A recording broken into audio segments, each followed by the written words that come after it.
सरकाराने.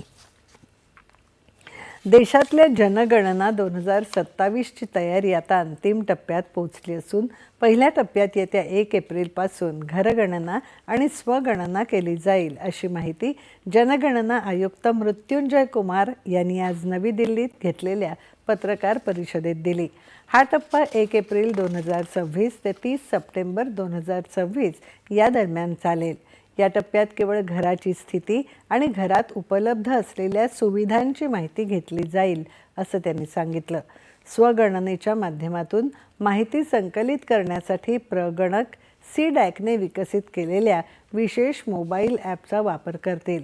स्वगणना नागरिक स्वतः घर बसल्या संबंधित पोर्टलवर जाऊन आपल्या कुटुंबाची माहिती भरू शकतील. स्वयंगणना पोर्टल 16 भाषांमध्ये उपलब्ध असेल.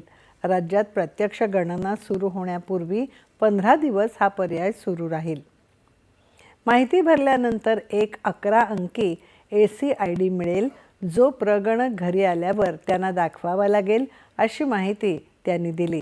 राज्य आणि केंद्रशासित प्रदेशात स्वयंगणना झाल्यानंतर 30 सप्टेंबरपर्यंत 30 दिवसांच्या कालावधीत घरांची यादी तयार करण्याचं काम केलं जाईल असं त्यांनी नमूद केलं. जब हाउस टू हाउस एक्टिविटी उस राज्य या यूटी में प्रारंभ होगी, उसके पहले की अवधि होगी जिसमें कि स्वयं की सूचना हाउस होल्ड की सूचना दर्ज कर सकते हैं. सेल्फ इनुमरेशन ये जो पोर्टल है ac.census.gov.in, इस पे स्वयं अपने हाउस होल्ड की जानकारी जो उस राज्य के लिए अवधि निर्धारित है उसके दौरान जानकारी दर्ज कर सकते हैं. उसके लिए अपना मोबाइल नंबर के माध्यम से एक्सेस होगा. स्टेट अपना सिलेक्ट करेंगे, मोबाइल नंबर पे OTP उसके माध्यम से एक्सेस होगा और सारे क्वेश्चन जब भर लेंगे तो उसको ड्राफ्ट के रूप में सेव कर सकते हैं या अपनी सुविधा के हिसाब से एडिट कर सकते हैं और उसको अंतिम रूप से सबमिट कर देंगे. अंतिम रूप से सबमिट करेंगे तो एक 11 digit alphanumeric ACID self information ID प्राप्त होगी, जो उनके मोबाइल पे और या ईमेल पे जाएगा. उस ACID को सुरक्षित रखना होगा और जब प्रगणक घर घर जाएंगे तो उनके साथ साझा करना होगा, जिससे वो आंकड़ों को प्रथम दृष्टया देख करके उसको पुष्टि कर सकें. दुसऱ्या टप्प्यात जनगणना केली जाणार असून यावेळी सर्व माहिती ही डिजिटल स्वरूपात संकलित केली जाणार आहे. पहिल्या टप्प्यात कुटुंबाची माहिती गोळा केली जाईल आणि दुसऱ्या टप्प्यात वैयक्तिक माहिती गोळा केली जाईल. जनगणनेचे दोन्ही टप्पे एकत्र विचारात घेतल्यास प्रदान केलेली वैयक्तिक माहिती कोणत्याही परिस्थितीत स्वतंत्रपणे वापरली जाऊ शकत नाही. जनगणना अधिनियमानुसार संकलित केली जाणारी माहिती ही काटेकोरपणे गोपनीय ठेवली जाईल. माहितीच्या अधिकारातही ती दिली जाणार नाही किंवा तिचा वापर न्यायालयातही केला जाणार नाही असं ते म्हणाले.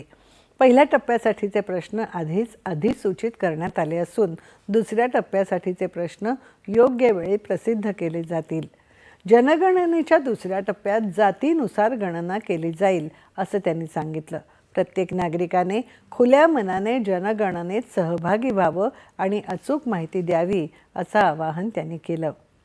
निर्धारण हमारे जो कार्यक्रम हैं उनके संचालन के लिए आधार भूमि तैयार करेंगे.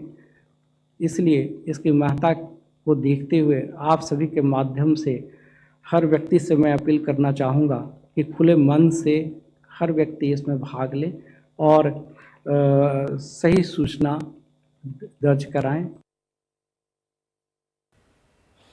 याआधी 2011 साली जनगणना झाली होती. स्वातंत्र्यानंतर ही 8वी जनगणना आहे. या जनगणनेसाठी केंद्र सरकारने सुमारे 11,718 कोटी रुपयांचा निधी जाहीर केला आहे.